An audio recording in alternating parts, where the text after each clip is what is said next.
You ask Tiger to solve. This deals with linear equations with one unknown. The final result is n equals 9. Let's solve it step by step. Group all constants on the right side of the equation. Add 7 to both sides. Simplify the arithmetic.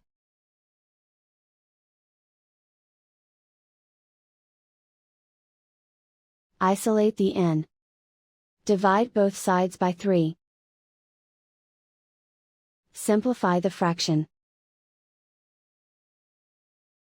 Find the greatest common factor of the numerator and denominator. Factor out and cancel the greatest common factor. And so the final result is n equals 9.